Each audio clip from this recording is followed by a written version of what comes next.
from the year Tafshin Lamed Aleph, which at the time was still 1970. So let's bring up the text. Hold on.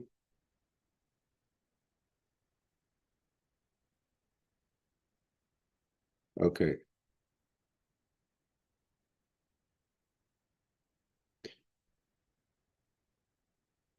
Okay, so we're Parshas Noach, second day of MarCheshvan, which is mamish like today, and we're in Tafshin Lamed Aleph 1970.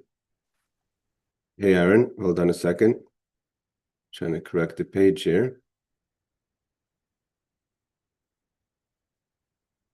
Okay, so the Rebbe says like this: Yedua, it's known that Tishrei Oisius Reishis, the four letters Tishrei, Tafshin Reish Yud, which make the name Tishrei, also, if you move the letters around, makes the word Reishis, which means the beginning or the first.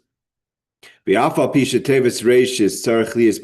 though you have to add an aleph in Reishis to spell it properly, so it's missing the aleph. Tishrei hu Oisius Reishis Chaser aleph, and when you write Reishis, turning the letters of Tishrei around, it's lacking the letter Aleph. Is Harametzina we find Shigam Vipasik Eretz Asher Tamid Eine like Avaya Lekechaba Mireshis Hashana Vad Achis Hashana Nemer Reshis Chasr Aleph. We have a verse to support that.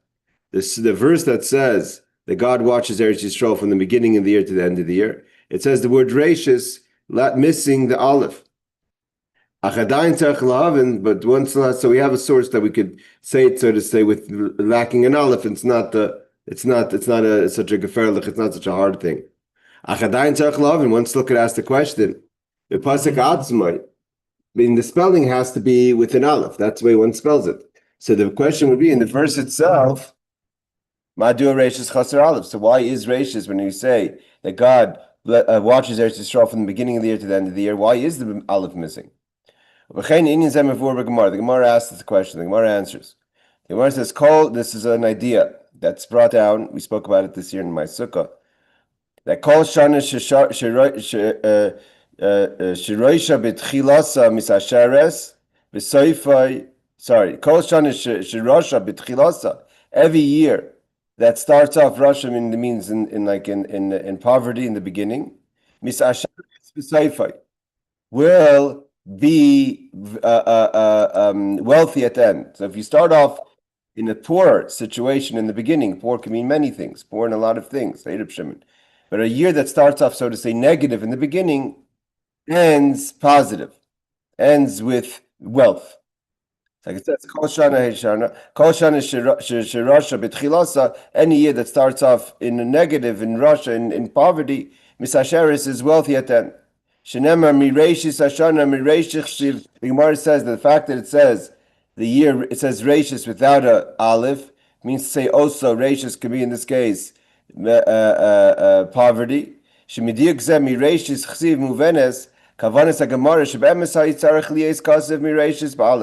Gemara basically answers that really the correct way of spelling the beginning of the year would be Reishis with an aleph. The reason it takes away the aleph and spells Reishis because Reishis without an aleph grows to mean poverty. Therefore, the Gemara says, so why doesn't it have an aleph? The reason is that the Rosh B'Tchilasa Chisaron Shel Ois Ubefrat Chisaron Shel Ois Aleph Tchilas Kol Ois is Moira Lelufei Shel Olam Shaydei Zeh Misasheres B'Soifei. That if it's lacking a letter, the letter itself is lacking, shows that the person is lacking. Maybe blessing, the year starts off lacking. So at the end, we'll end off in wealth. It means if you start off a year and you're saying, oy vey, some people say the year's starting off so bad. The Gemara actually says if the year started off bad, it's a good sign. It's a good omen because it means that the end is going to be successful. If you start off very good in the beginning of the year, maybe then you should be concerned, seemingly from the Talmud. The reason is the fact that it's lacking, it's poverty in the beginning. That is the condition, so to say. That something that starts off bad will end off very good, will end off positive, wealthy. As the Mittel Rebbe says, V'drush, when he talks about in the Mimer of Lahavin Kavanas Atkiyos, to understand what are the Kavanas, what are the intentions one has to have in the blowing of the shofar. So he says over there, the Mittel Rebbe says that Rosh Hashanah Chayzrim Kol Advarim Lekadmusan. Comes Rosh Hashanah, everything starts again over again, meaning the whole creation starts again. Which, like he says, Hu Inyan Aliyas Hamalchus Adel B'chinas Isnasis Altzmis. That means the world goes back all the way. So it's called Aliyas Hamalchus, going back, so to say, the king. The idea that God wants to be king, he kind of reconsiders this whole idea, not just in the level of what type of king, but his nasis atzmis, all the way to the essence of God. The whole idea of creation goes back. The thought process of creation, the motivation for creation is all challenged and all questioned when Rosh Hashanah comes. The Sharshim Makarim goes all the way back to its root. Heichel mi'inin ha'alif or pnei melech chayim. And he says it goes all the way back to the aleph, which starts the idea of or pnei melech, that in the face, the radiant of the king is life. And that idea also has to be considered or reconsidered. Does the God want to manifest in the idea of or pnei melech chayim? That the pnei melech, the face of the king, oozes and gives off, manifests chayim, life. That's the beginning of everything, the idea of or pnei melech chayim. And how do we bring back down from the original source that God should want to, so to say, recreate and be king, that God should be king? It has to be a vacuum. Rasha means poverty, right? So there has to be a vacuum in the beginning.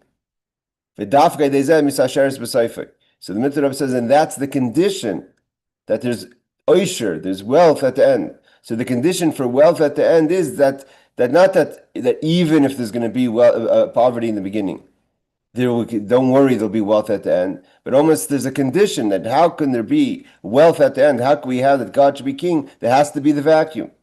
That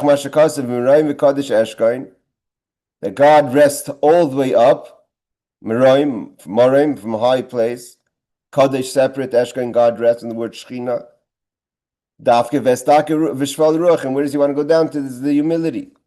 So the humility is where you get to the essence. Ubavaida, what's this mean in our service? What do we have to do about it? Rosh Hashanah starts, the idea of poverty is where you don't realize your own inner wealth as far as your character goes, your milas go. I'm so smart, I'm so capable, I'm so talented. You're not showing your talents, you're not showing your wealth, your inner wealth. But the idea of Kabbalas, I'm accepting the yoke.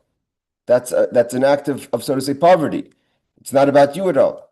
Accepting the yoke. That is what Rosh Hashanah is about. Rosh Hashanah is all about you accepting God as king. The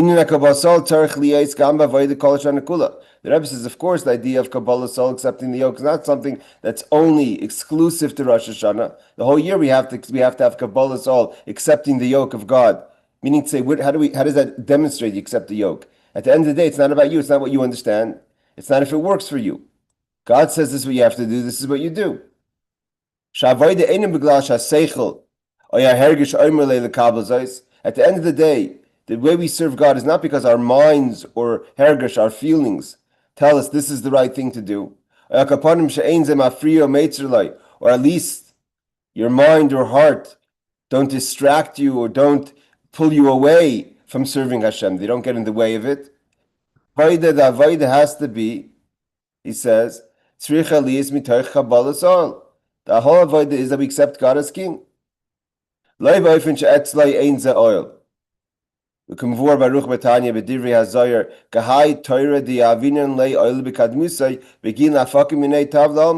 like a an ox that has to have a yoke. If the yoke is there, it trains the ox to be obedient. But the rest of the year, the difference between the Kabbalas, so he's asking, so if you're saying the whole idea of Rosh Hashanah is to accept the yoke, the idea of accepting the yoke is something we have to do constantly. So what's Rosh Hashanah special? So he goes, the accepting the yoke throughout the year is how you serve God. So it's a method of avodah. Mashayim Rosh Hashanah comes to Rosh Hashanah, it's the idea of accepting God as King. HaKadosh Baruch Hu, Kabbalas Sol, V'loi b'shvil avoda elazeh yoni shel avoda atzma. The avoda itself is to awaken the self, the Kabbalas Sol, accepting the yoke. It means when you're throughout the year and you have issues or you have pushback from your mind, heart, or other distractions that tell you that you shouldn't be doing a mitzvah. So you have to dig into your Kabbalas Sol like a servant who says, I know I'm not in the mood right now, but I'm going to do it anyways. It means the idea is to do the mitzvah. And the mitzvah needs to be done. And if there's a distraction, you have Kabbalas Sol and you do it. Rosh Hashanah, the avoda is to get in touch with your Kabbalas Sol, to get in touch with your idea that I am a servant of God. I'm accepting the yoke, the mitzvahs. V'tamad davar, why is Rosh Hashanah the idea of Kabbalas Sol?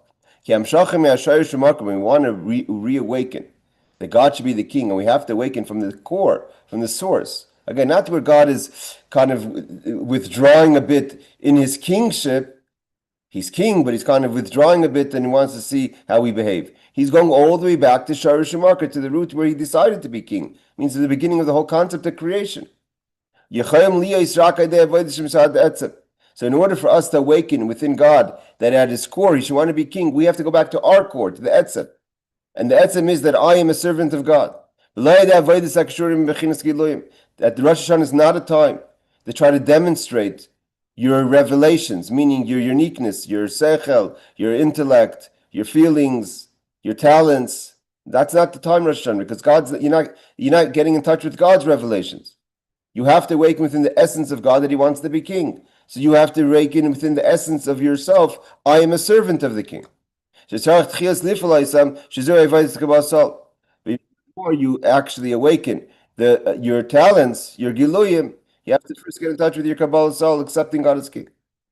And that's why he's saying the idea of that's the rash, that's the anias, the poverty in the beginning of the year, is because the person is him or herself in a status of poverty in their character. It's not about anything about who I am. It's not about any of my brain power, my emotions to feel God. It's about me accepting God as king. The Rebbe says, "Veish lahaisif, they're bad. Bir dir kalashin kol shana shirasha betchilas, any year that starts off in poverty in the beginning. Mivor behemshech ha'ilula." It's brought down in the Maimer. He means of basi lagani. Beinin rush vidal. What does it mean? Poverty. Shahaniyas shal rush gedel yesem aniyas shal dal. We know there's different levels of poverty. There's different expressions of poverty in Lashon HaKodesh. There's ani, there's evion. So there's Rash, there's Dal. So in Kabbalah, in the Maimer, the previous Rebbe explains in the Maimer of Basi Lagani, the Maimer he put out before he passed away, that in the description of poverty, a Dal means thin. So it's thin, but Rash is even more is in a deeper level of poverty. Dal means you're thin. Rash has nothing. It means it's poverty, you have absolutely nothing. The first letter of the word dal is a dalid. Dalid has a little yud at the back, right? If you look at the back of the dalid, it's a yud. Rash has no yud at the back.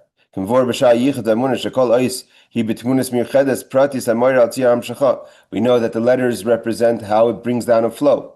We can analyze the shape of the letter to understand the character of the letter and what it represents. The resh is so poverty. It doesn't even have the yud at the back of the dalet. When you take away the yud from the dalet, you have a resh. Azai nasa resh. When you're so poor spiritually that you don't even have the yud in the back of the dalet, azai nasa mam de masaf shorosh. That's a rash. That's the description of the poverty of a rash. V'yesh leimar. That's the way the Rebbe says that, based on what we said before, that accepting the yoke, meaning an avoda, throughout the year is like a dal. You have the yud, means you're doing avoda, but you need to make sure that you're going to do the avoda 100%. So you have the component of Kabbalas that no matter what, you're going to do the mitzvah. But Rash means you have nothing. It's not about you at all. You're accepting God as king. Like we said before, the Kabbalas all throughout the year is a component to make sure you could serve Hashem better or properly. or do it in case there's any pushback, any manias v'ikuvim, any obstacles. There is an entity here that's doing service, serving God, but you make sure that you do the service properly. Like upon him, or at least the person wants to serve God. And you really want to serve God. I'm ready to accept the yoke no matter what to serve God. Because you already exist. And so to say, there's also the existence of the mitzvah. It's not so poor. It's like a dal, which has a yud at the back. When we talk about Rosh Hashanah, it's not even a yud. It's just the reish. It's lacking any kind of shape, any kind of identity. It's not even about that I'm accepting God, so I should be able to serve Him better. It's not about even serving. Serving already means you're involved. How could I help you? It's not about you at all. It's about you just accepting God as King without any higher purpose than that. The whole avoid is just accept God as the King. There's no identity here. Like it says in the verse that the Rash, the person who's so poverty, that the description in Hebrew is the Rash, Ein Kol has nothing, no identity. So the Rebbe adds, hold on a second. Bedafka, only. When a person has that kind of initial start to the year, they totally get rid of any kind of self-identity. It's not about you at all. It's totally the Rosh and Kol. It's about that God is the King. Then you're a vessel for all the blessing. That's what it means. That it's not just that even if there is poverty in the beginning, there's wealth at the end. Because there's poverty in the beginning, because you totally clear out any identity of self, makes you a vessel for all the blessings. There's no limits to what you could reach. Then you have all the flow. Not just wealth in spiritually, but there's mamish wealth. The whole year is wealthy at then. The Rebbe explains that in Chassidus it teaches that a person may think, how long does things have to be difficult, spiritually, physically, materially, throughout the year, to say that at the end it ends off okay, it ends off wealthy. How long? What's the rush? How long does the poverty last? So Chassidus explains, doesn't mean that you'll be wealthy at the end of the year. And Chassidus explains, as soon as you blow the shofar, you're ready in the end of the year. Up until shofar is the rash. As soon as you blow shofar, you're ready at Sefer Misasheres, you're already at the wealth. Is he the Rosh Tchila who koydem atkiyas? When is it considered poverty? Is before we blow the shofar. Excuse me, when you prepare yourself to blow the shofar, to accept the yoke through the sound of the shofar. Or when you say the verses before you blow the shofar. What is one of the verses that we say before we blow the shofar? Mina meitzar. I'm calling out to God from meitzar, from contraction, from narrow space. I'm narrow in my thinking, in my intentions. In my speech. And the shofar itself demonstrates meitzar. The bottom of the shofar where you blow from is the narrow part of the shofar. Shlechen bechdei litkoya b'shoife yesh tzarich b'ishtadlish tisera masher inyan hadibur v'gam hevel shemneficha yesh b'mamoshes yosem masher hevel hadibur.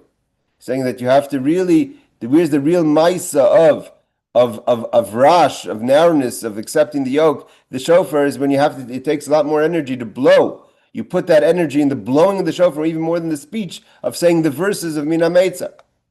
We know that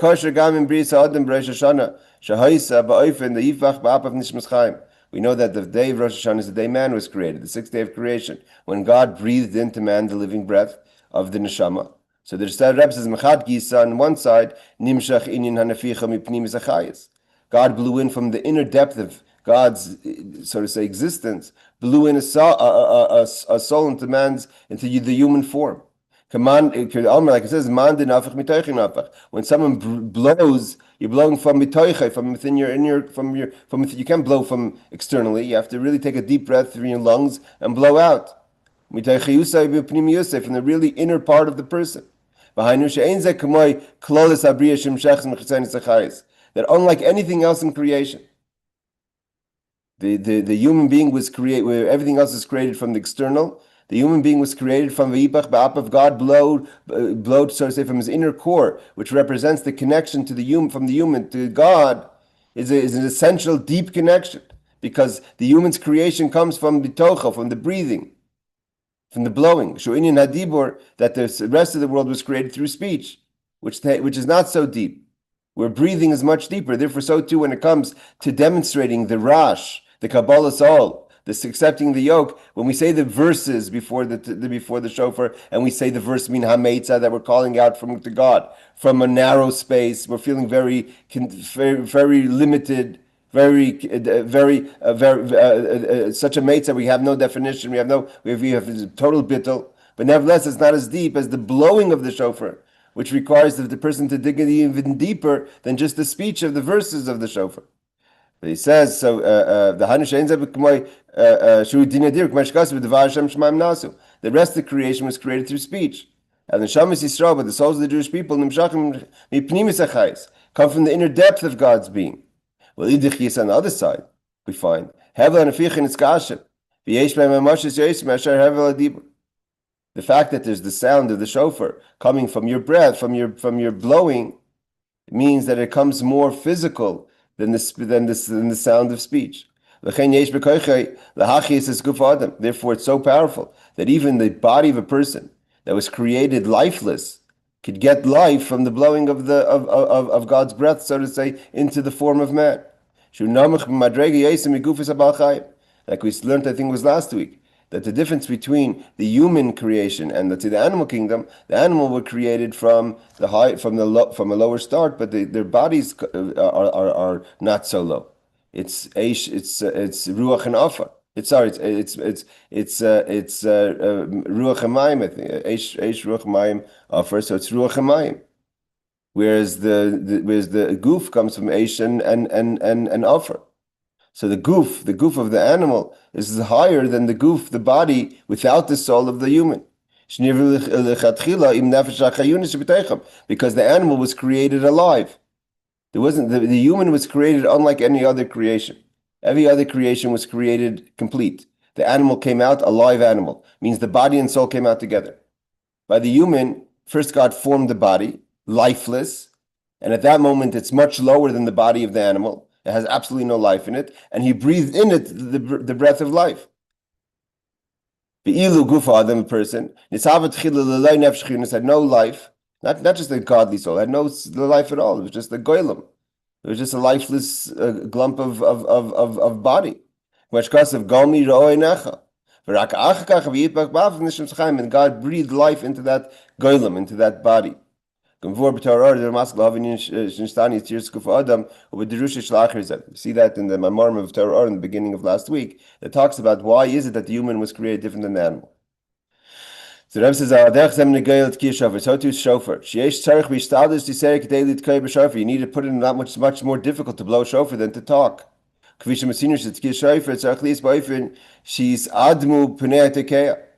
It says that one of the ideas is that the person's face turns red.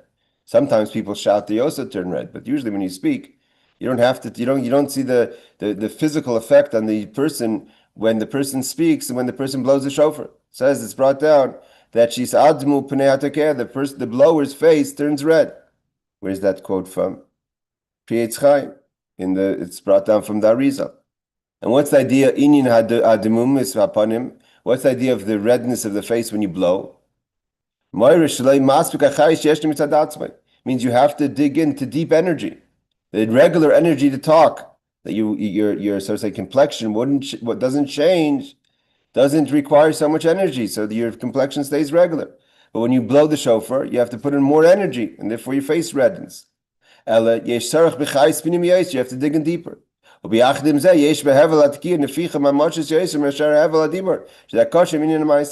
we see that the blowing of the shofar also, the sound is it becomes more of a physical, much more of a loud sound. So therefore, we see that there's much more physicality in the blowing of the shofar than in saying the verses. So the idea is that we have to bring down this Kabbalas all the way down to Maisa, to the action. It's not enough just to read the verses that you're accepting the yoke. You're mamish bringing it into your action. That in that you're bringing the meitzar, the narrowness. But when you call out God from limitations, when you're thinking about the kavanas of accepting the yoke, when you speak and you talk about mina meitzar, you say the verse, I'm calling out God from a narrow space, means narrow not just because things are difficult, but totally cutting off any kind of identity. And then you're bringing into maisa, blowing the shofar from a narrow space. Right away comes the answer in abundance. Right after the Tkiyah shofar starts the wealth. Miyad la'achar tkiyas. So the Rebbe says, Amnam ein mikra yotzim vei pshuta. That's all an idea. It's called like a drush. But you have to take the idea literally also. That it's not just like the idea that we said from Chassidus, that immediately after we blow the shofar starts the wealth, or becomes the full wealth. But misasheres b'seifa means that throughout the year, eventually there's going to be wealth. Even though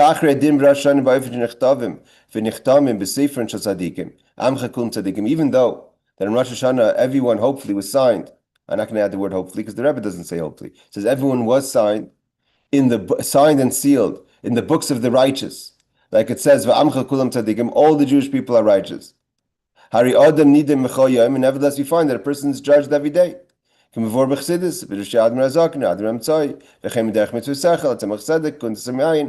about this the daily judgment. As a person behaves daily, we want to see that, like we learned in the Memorim, that Hashem, though God allocates to a person a certain amount of blessing on Rosh Hashanah, God judges the person daily to see if that allocation should be given today. Should you draw from that reserve of blessing today? Maybe the person is not worthy. No, we're not going to allow that blessing to manifest physically in a successful day, let's say, spiritually or materially. Or the idea could stay as a concept, spiritually. But in order for it to manifest physically in today's space, right now I need a blessing. I need a blessing for Refuah Shalema. I need a blessing for healing. I need a blessing for Parnasa. Today, right now, I'm going into a business meeting. Or for my avodas Hashem. So the fact is that God says, 1 second, of course we allocated a huge amount for you, but look what you did yesterday, look what you did this morning. Nevertheless, the fact that the from Rosh Hashanah a person sealed and signed for a good year doesn't mean that it's not a contradiction. The idea of the wealth at the end.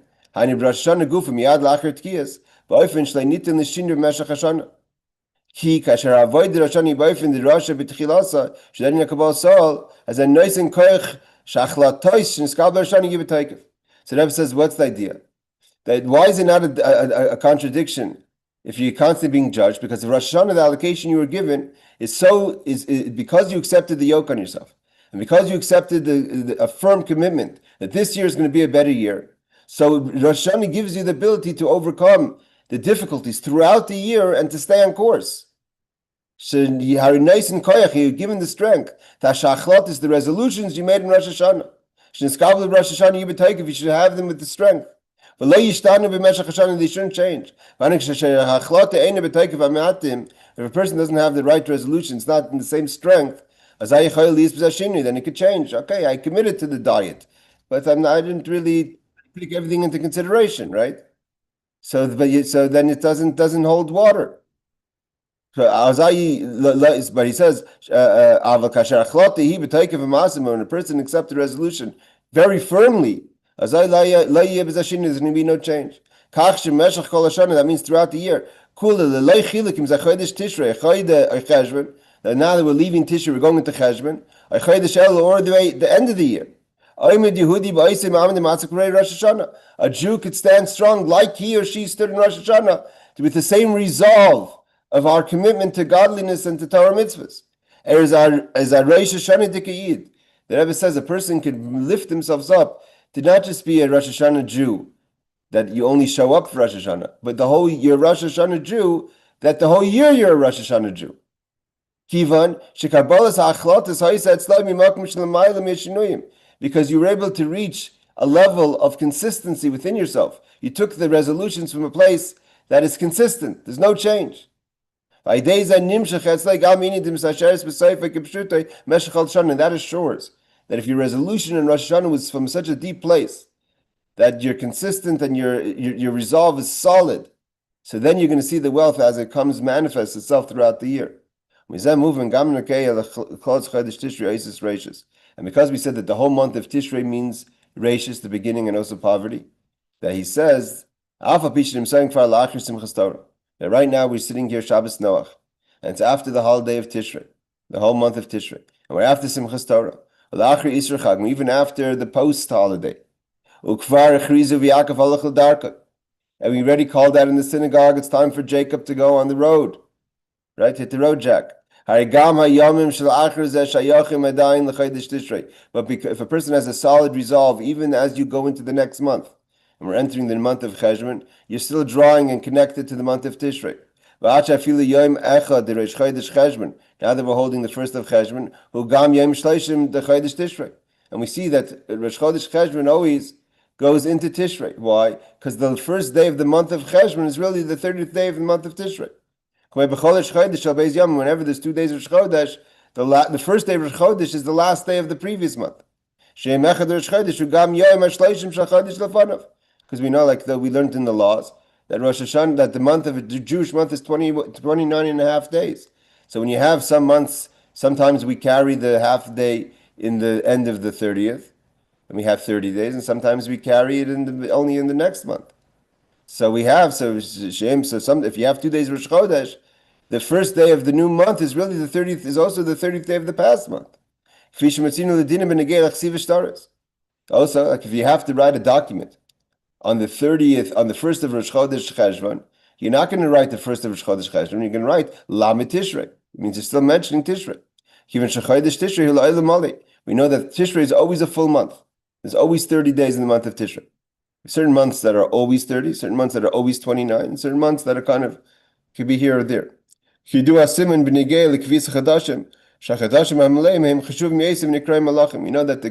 the full months are like the king months. They're not lacking, they're not poverty months. A month that's 29 is not the full month, because a month should be 29 and a half days. But because you can't have 30 days, you can't have 20, you can't have half days, and you can't have every day 30, because then you have too many days of the year. And the months are going to go off. So therefore we have half and half, pretty much. It's like it's brought down. There can never be more than 8 months that are full. So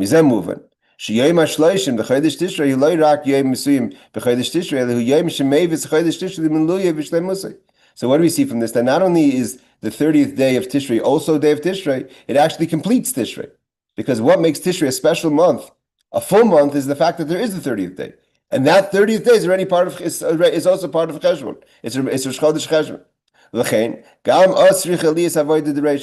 The idea is we have to bring in that idea of Reishis. The beginning starts off with poverty, with Kabbalas oil, with a strong resolve. And then we bring that energy into the rest of the year, especially starting from the month of Cheshvan.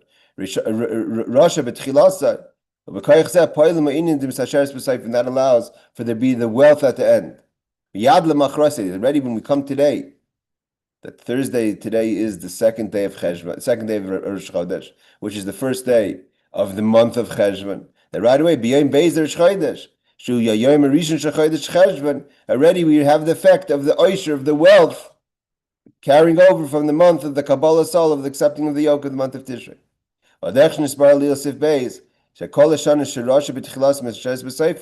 Just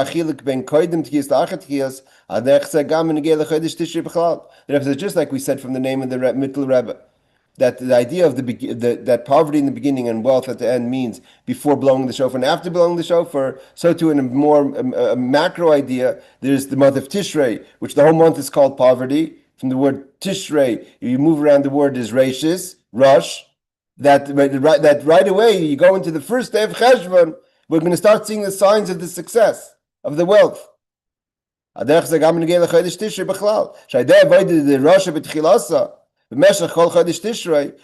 Rasha, means the poverty, the Rash, the poverty both in our avodah, and unfortunately, a person's year started off negative, also material things.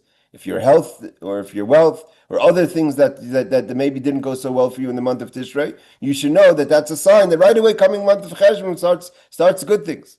The wealth comes right away. As soon as you finish the month of Tishrei. On the first day of the month of Cheshvan. That's really, when does Jacob go on the road totally out of the month of Tishrei? Is the first day of Rosh Chodesh, the first day of the month of Cheshvan, which is the second day of Rosh Chodesh. Because Yaakov was still taking down his sukkah a day or two after Sukkot. Then the Shabbos Bereshis, and then you have to get home, and then you have to unpack it. So when do you really go into the winter, so to say? When do you really walk away from Tishrei? Is the second day of Rosh Chodesh. A person, we're still getting over the holiday. When do you really start going into the new year? When did you kind of cut yourself off from the previous, from the month of Tishrei, so to say, and you're no longer in the holiday mode? It's time to get serious and work. And Avodas Hashem is Yaakov al Chadarka starts the beginning of Cheshvan. And this gives us energy throughout the year. Even though, like we said before, a person is judged daily. If you properly incorporated the idea of the Kabbalas soul of accepting the yoke in the beginning, the Rosh, the poverty, Rosh Ein Koil, your mamish totally lost identity, really totally got down to your core. Right away you bring the wealth. Throughout the year. The Rebbe says, how can we bring this down practically? That a person has to have wealth in all the meanings of the word. What is the definition of wealth? We know that the halacha says there's the idea of daich machseirei. There's the idea of filling a person's what the person's lacking. That the person has, if you give tzedakah, you give charity, it says you have to bring a person who's unfortunately poor, become poor. So it says you have to bring that person to machsei roy, what that person's lacking. If you have a person that once was very rich, and in a sign of their wealth, they had 50 people running in front of them, as a sign that here comes a wealthy person, right? A whole entourage of people to show, the whole motorcade, right? So now that you're poor, you say, okay, fine, I'm going to give you a small car. Why do I have to sponsor a motorcade? I mean, now you just need the basics. No. The halacha says that what's the fulfillment of the mitzvah of tzedakah? They machsei roi, what this person's lacking. If a year ago, 5 minutes ago, the person's life was to a certain level of expression that 50 people are running in front of, so in order to give tzedakah at its fullest, you have to bring that person back to that space. But aval iyata mitzav lashira, but you don't have to make him wealthy. There's they machsei in Chassidus goes very much into that. That a person could have tremendous expressions of success, but you're still not an Aisha, you're still not wealthy. Ashiris is beyond that. Real wealth is beyond just bringing a person back to where they started from. But now it has to be that we said Soifim Misasheres doesn't mean that God has to bring us back to our full abilities, to our full what we were used to, what we could have been. But He has to bring us wealthy. It means much more, much beyond.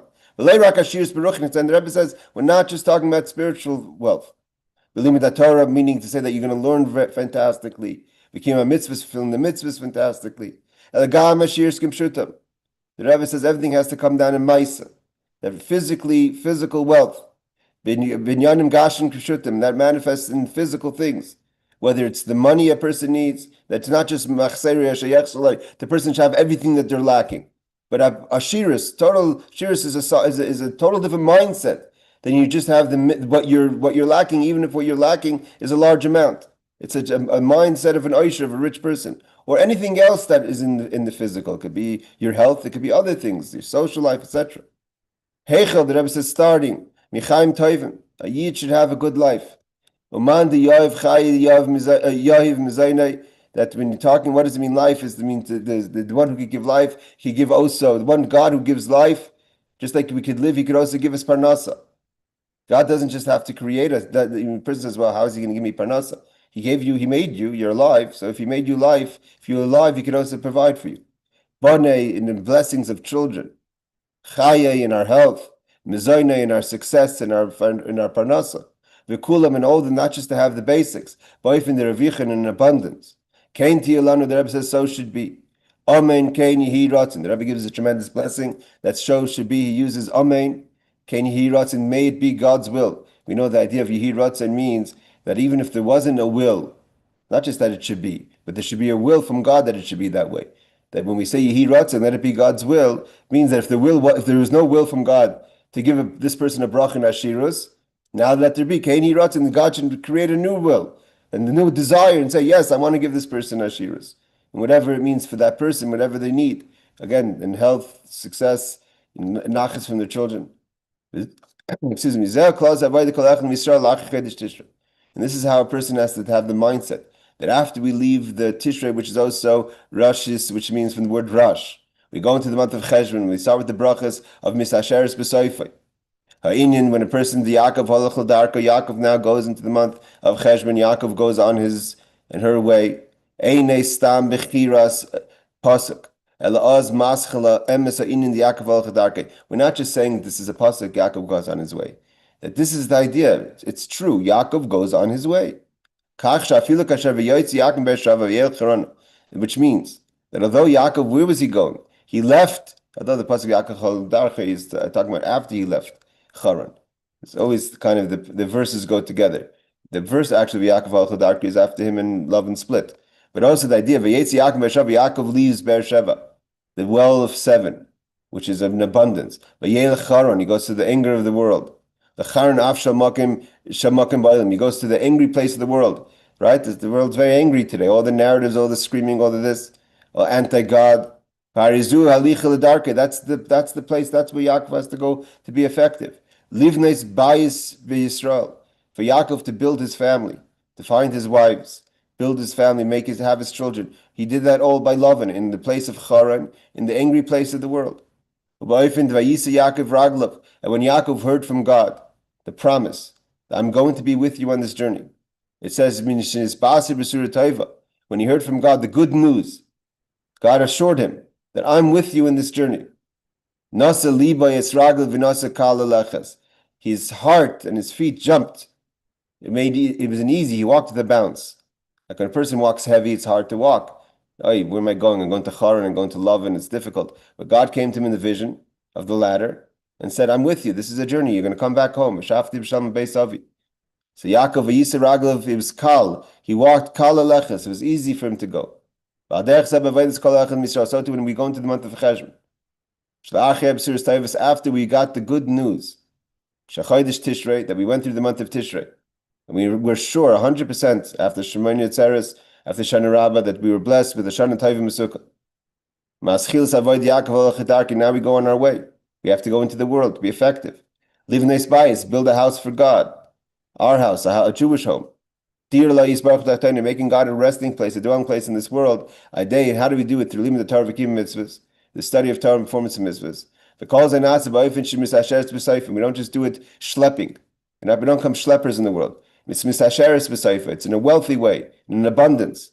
The Rebbe says he's blessing that every person of the Jewish people should have a shir skipshutam, actual physical, no pshetlach, no interpretations, actual idea of wealth, meshachal shana throughout the year.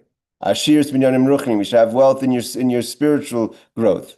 Ashir minyanim gashmi, you should have wealth in your material. In yani parnasa, anyone who needs parnasa, the Rebbe is blessing them. And we will learn a Sicha, the Rebbe is blessing us now. We should have the parnasa that we need. V'atzlachim, we should have success, Rabbah, tremendously. Binyanim ruchnim in spiritual, binyanim gashmi am yachad together. Piskim, like the saying of Koik Dush Marcham Yadrim, my father-in-law, meaning the previous Lubavitcher Rebbe. Hashem Rabbeinu Azakin, in the name of the Alter Rebbe. Shakadosh Baruch Hu noisin of Bnei Yisrael gashmius. That why does God give material blessing to a Jewish person? Ubnei Yisrael oisim yagashmis ruchnis. It's our job. God says, here's a check. Now, what are you going to do with the check? What are you doing with the money? What are you doing with the gashmis? Make it holy. Make it ruchnis. Make it spiritual. Make it godly. And then everyone's happy. The Jewish people are happy because they have more ruchnias, and it's easier to do what they have to do because they have a lot of gashmias. And God is happy because you gave him a good return on investment. V'tihi shana shel simcha, and it should be a happy year for everyone. Sheba yasas kol inyanim, that we should do everything that has to be done. V'tech simcha v'toiv levav, from good happiness and a good heart, means we're coming from a good place. V'tech menuchas hanefesh. The Rebbe is blessing everyone that we should have menucha, calmness, like the word Noach. We should come to the highest levels, which means the Geula Mitzvah Shlema, the true redemption. Through Mashiach, we carve mamish speed in our time. We didn't get to the rest of the Sicha. The Rebbe goes into, I think, a bit about the nations of the world, which is a little bit applicable to the times that we're in. But I guess everyone can learn that on their own.